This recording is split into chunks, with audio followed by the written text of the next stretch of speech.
Brother Killgore, and today I got a little special video for you guys.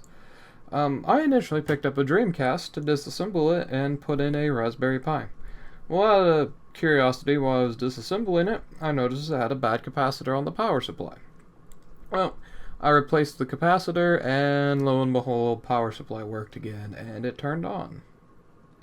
So, this is going to be how to reassemble a Dreamcast. So this is the board. It's got your various chips. I believe these are your RAM chips. Could be mistaken. I'm not 100% sure, but I believe these are your RAM chips. So there's this. Now, first you need to do is you need to get the top plate out of your hand and get the bottom plate in your hand. This is where the whole Dreamcast sits on. Well, the whole board sits on, anyways. Make sure you get the screw holes lined up.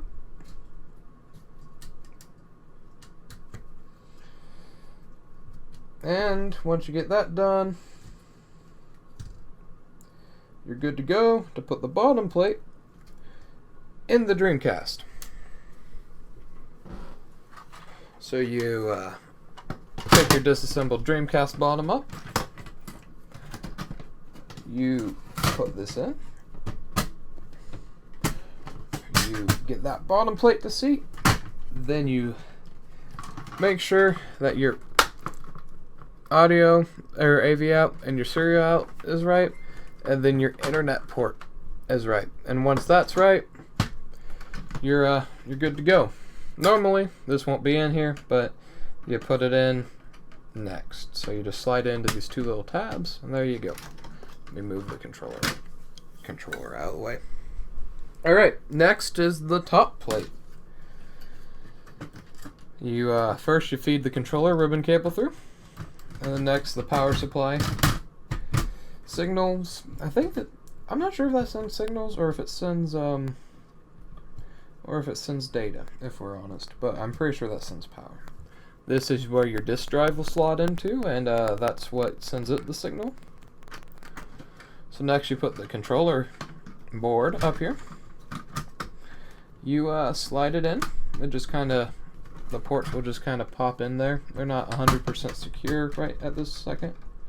So then you will have pulled out 4 long screws, yellow long screws.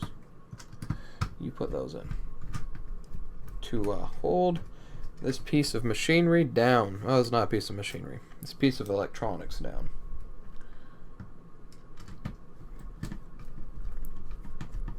I had initially put it back together, but for transport since I moved. But it came back apart because there was a Radley screw somewhere. But whenever I was moving, I was not sure if it worked yet or not. So now that I know it works, it'll go back together for good for a little bit at least.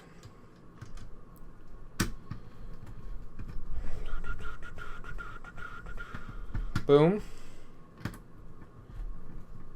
Boom. Boom. Very good. Now with that secure, you can just push this little ribbon cable in.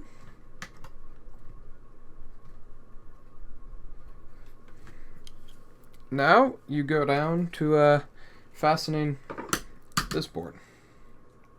Or this heat sink. I think it's an integrated heat sink. Or it could be a ground, I'm not sure, or it's not an integrated heatsink, but it could serve as the chip's heat sinks, is what I'm trying to say, without sounding like a complete dummy. But this is just your typical find the screw hole, replace screw, continue with life type repair. My pop shield is falling down, so I'm sorry about that. But, yeah, this is pretty much your easiest part. You just go around locating holes that need a screw in them. I want to thank Vintage Stock for getting me hooked up with a controller for this. They did not sponsor this video. They did not give me any money for this video. If they want to retroactively, I'll be happy. But they, I was able to find a controller there for relatively inexpensive, so I can actually test this bad boy out one day. They also got me hooked up with some albums. I dropped my screwdriver, but they got me hooked up with a Mike and the Mechanics album with All I Need Is a Miracle on it. So I've been singing that today, kind of non-stop. People in the house with me are kind of annoyed at it, but what can I say? All I need is a miracle. All I need is you. So get this last screw in there. Very good. Alright, so next the disk drive goes on. And the disk drive is a sealed unit. Doesn't do anything. I mean, it reads disks, but now the drive itself is not actually attached. It sits on some rubber grommets, so that gives it some kind of isolation, which I thought was really cool.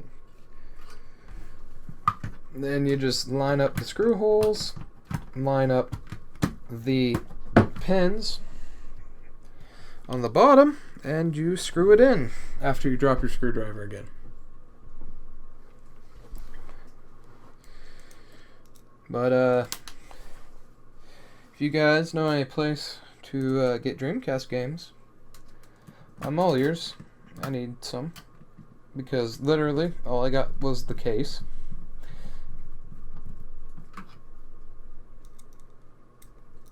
Should I be using a magnetic screwdriver in here?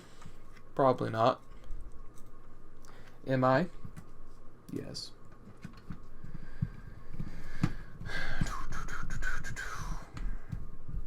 I know this is probably really boring to watch me screw things in, so I'm kind of giving you guys terrible narration while I'm at it. I thought this was a screw hole. That's not a screw hole. Oh, I found it. Up here. And get.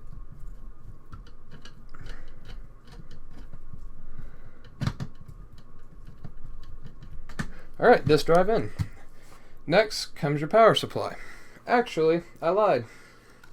Next comes this little piece of plastic that separates your power supply from your disk drive, probably for interference reasons. Then comes your power supply. And it will just make sure you get those pins lined up. And whenever you do, it just presses down. Boom.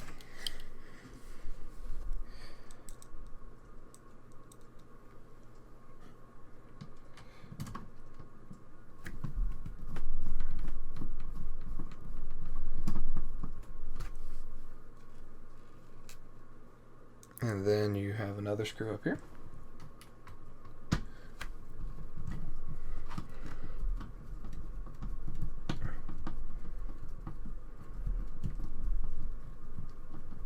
Alright, then you take this little connector. Let me flip it around for you so you can see exactly what I'm doing. You take this little connector and you slot it in, boom, like that. Now, tuck this in. I mean, you can tuck it in, or you don't have to. I mean, whatever floats your boat. Everything works a little bit better if you tuck it in. Now this cord goes to the switch that will turn on and turn off your Dreamcast. So now let me get this top off, or on. I just had it off. I want it on.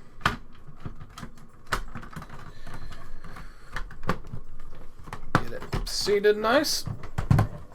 Hello, cat. There's a cat in my room. And now there's 1, 2, 3. There should be 4. I'm guessing mine was opened up by some overzealous kid at one time, because I have 3 and I just dropped a screw. Hopefully the cat does not eat it. They also had a copy of 5150 at the vintage stock I went to. I picked that one up. It's a really good album from Van Halen.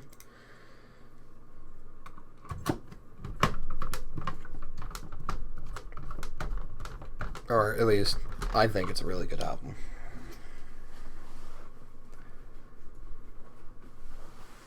Alright, so I'm looking for that last screw. And I do not see it, but it will be in there. So, next you take the internet module. This Dreamcast was really revolutionary in the fact that online gaming was supported by all models. And so, well, there you go. And just to prove that I actually put it together and it works, let me get out a power cord. Boom! Orange LED. You can hear the fan kick on if I stop talking.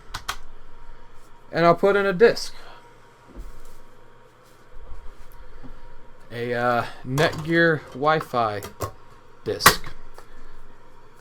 And we'll give it a couple seconds to spin up. As you can see, it spins. So, thank you guys for watching. I really appreciate it. I know Premiere Week did not quite go as planned. We've had some constant video issues with this camera. It has not wanted to record in 30 FPS, and I'm not willing to release a video in 15 to 18 FPS. So, but thank you guys for subscribing, for liking. If you like this content and you're new, go ahead and subscribe. This was just a little bit of an off-the-cuff video I made because I wanted to get something out to you guys. My capture software hasn't been working, and it's been a nightmare on the home front. So, thank you guys for sticking with us. We appreciate it. So, this has been Tyler Killgore for Redmen.